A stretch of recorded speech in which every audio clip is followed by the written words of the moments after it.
Lacrosse is sponsored by Jeep Renegade. It's how we live. 4 by Forever. It looks a lot more like January 9th than April 9th here at Villanova Stadium in Villanova, Pennsylvania.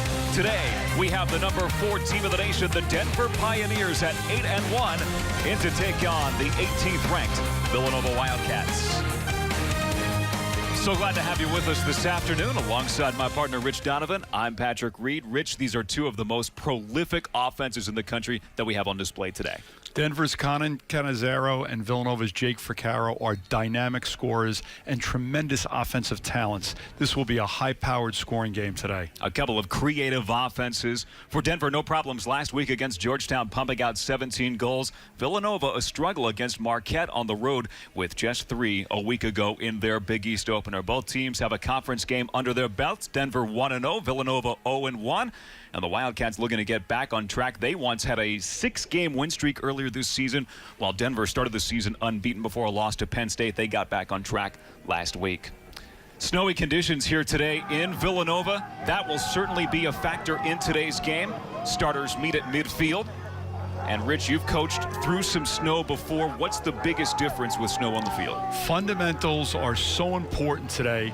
The basics, scooping, moving the ball off the ground. Good offensive sequence, Patrick, for the Wildcats here. Possess the ball. They've had some good looks. Back up the cage. Regain the possession. Villanova is a team that shoots often. They shoot it nearly 50 times a game. And when the possessions are long for Villanova, the Wildcats will shoot at will. Wide open, Joey Fricaro, his shot knocked down. Chance in front.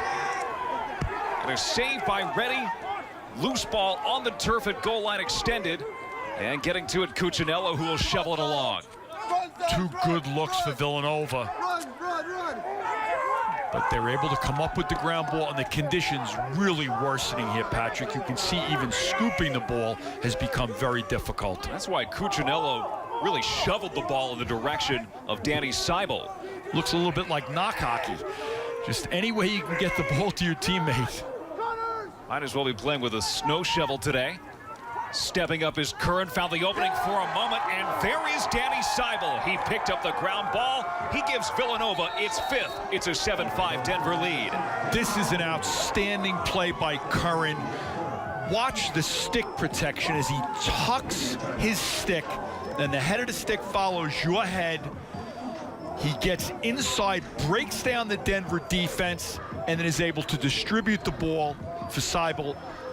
Big goal for Villanova, and they start this run. Ground balls were going to be a key for Villanova today. Seibel picks it up, and on the finishing end for Danny Seibel, his 9th of the season, Villanova has closed it to 2 here in the second. A snowy day in Villanova, Pennsylvania. Denver at halftime with a 7-6 lead on the Wildcats in a matchup of a couple of ranked teams here today. Patrick Reed alongside Villanova Athletic Director Mark Jackson. It has been an incredibly eventful week for your program, a men's basketball national championship in Houston this past week. Take us through what the whirlwind has been like. I'm not sure if it's even sunk in yet, to be honest with you. It's been just a whirlwind, not only a week, but a whole month, starting with the Big East tournament and the success we've had that just kept getting bigger and bigger, and to finally get here after a big parade yesterday and to let it all soak in, just a magical month. Junior Zach Miller has been a consistent offensive force for Denver. He has a 43-game point streak on the line, and he led his Pioneers to a win last week at Notre Dame in overtime. Today, it's the Pioneers and Ohio State coming up next.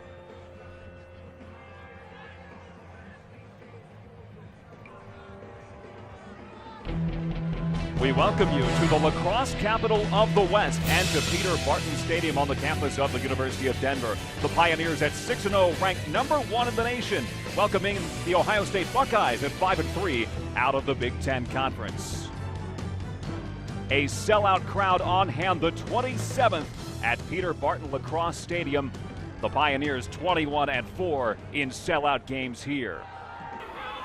Here's a look at Nick Myers. He told us this week that Ohio State was going to have to be ready defensively to play until the timer was on, possibly through another shot clock as well. That's tough enough to do at altitude. but tough certainly to do when you have some injuries like they do. You know, Ohio State is no stranger to playing well against Denver, and they're not intimidated by any stretch of the imagination that Denver's the #1 team in the nation. They've played this team pretty stout the last few years, getting some wins of their own. So this is a team and a coach in Nick Myers that knows how to prepare against Denver. Top midfield unit back on for the Buckeyes. Jasinski back to X. Quick ball movement here as Bluebaugh with the spin. Now Shanks. Up top, Fennell looking to get into the act, and he scores to make it 2-0 Ohio State. Fennell coming off a big game against Towson Tuesday keeps it rolling here. It's a dream start for Ohio State. 2 goals on 3 possessions. That's tidy. And that's exactly what Ohio State's been doing well. They've been moving the ball outside of the perimeter, and then the minute they get the one-on-one matchup they like, Fennell with the roll dodge and the quick stick. Goal number 12 of the season for Eric Fennell. Fennell didn't have a lot of room to work with there either. Just a quick roll dodge into the alley and shot low on Alex Reddy. This was also part of the game plan to test the freshman netminder for Denver, Alex Reddy, early. Tyler Pace in control. Looking to the front, a shot Bob Zine. He gives Denver 1. Jack Bob Zine with his 8th of the season. That's the reason why Trevor Baptiste is the best face-off man in the country, because, you know, here you have Ohio State on 2-0 run, and then watch what Baptiste does. He wins the face-off, gets popped, draws a penalty, and then Pace is just off to the races. And Denver, the best in the country at this, Cannizaro's not going to miss when he has time and room just like that.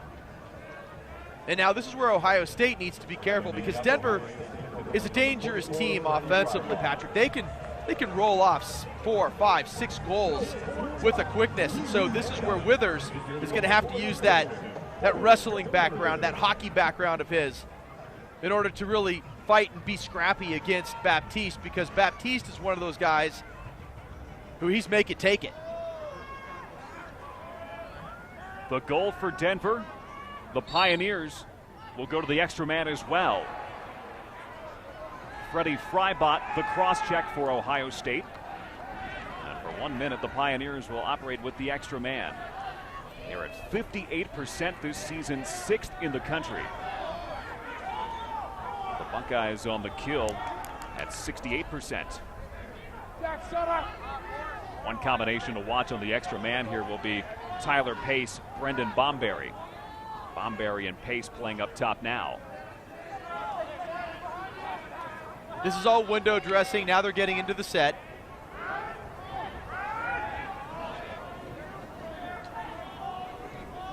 Pace will let it go from outside. Carey got a piece of it. Picked up behind by Donahue.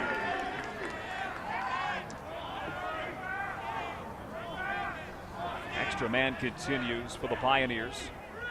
Off the Bob Zine goal to get them on the board. Ohio State with the first 2 strikes. And now we go back to even strength, ball on the turf.